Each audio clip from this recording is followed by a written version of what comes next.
A prominent opposition leader in Chad, Yaya Dillo, who was killed by security forces, appears to have been executed from point-blank range. And this is after news agency Reuters consulted forensic experts to review pictures of the deceased leader. Pathologists have now ascertained that Dillo did not die in a gunfire exchange as previously claimed, but was rather shot at close quarters. More in our next report. A prominent Chadian opposition leader who was killed in February by government troops appears to have been shot in the side of the head at close range. That's according to 5 forensic experts who reviewed a photo of his dead body for Reuters.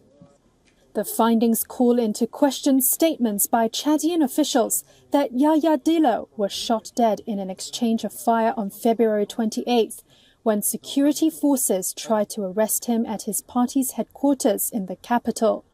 Professor Derek Pounder, a UK-based pathologist, said the visible gunshot wound was incompatible with a scenario of an exchange of gunfire. This is a contact wound to the head. In other words, the muzzle of the gun was pressed against the head when the shot was fired. On February 29th, Chad's communications minister said that Dillo had fired on security forces sent to detain him for alleged involvement in violent clashes and that he died of injuries sustained when they shot back. The same day, Reuters received a photo showing Dillo's head. It revealed a large wound near Dillo's temple on the right-hand side of his head. All 5 forensic pathologists consulted by Reuters about the photograph said the blackened skin around the round entry wound on Dillo's head suggested that he was shot at close range. There are 3 photographs of the wound to the right side of the head. The wound is to the temple, halfway between the ear and the eye in this region. When we look at the wound, we can see that the edges of the wound are blackened with soot and dirt, so that the soot is seared into the skin. Also, there are small round particles of propellant embedded at the edges of the wound. The assault on Dillo's headquarters was conducted by members of the Rapid Intervention Force, or FIR, a unit only recently set up by President Mohamed Idris Deby to counterbalance the influence of the powerful Presidential Guard, several sources say.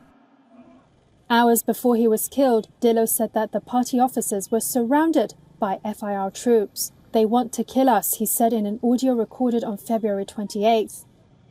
Based on the ferocity of the military assault on his party's headquarters, the opposition has called Dillo's death an assassination. The yellow facade of the party headquarters was left pockmarked by heavy and small arms fire. A day later, it was bulldozed to the ground. Reuters was unable to establish independently how Dillo was killed. Rights groups have called for an independent investigation, saying his death raised concerns about the conditions for presidential elections due in May. Human Rights Watch Central Africa Director Lewis Mudge. If it proves that he was actually executed, that has real ramifications for the future of any type of democratic space in Chad. Dillo, 49 years old, was not just an opposition leader. He was also a former minister and a relative of Deby from within the powerful Sakhawa clan that has dominated Chad's politics and the military for decades. He was widely believed to be planning to run against Deby. Chad's government did not respond to requests for comment on the photograph, the pathologist's findings, the circumstances of Dillo's death, and the progress of any investigation.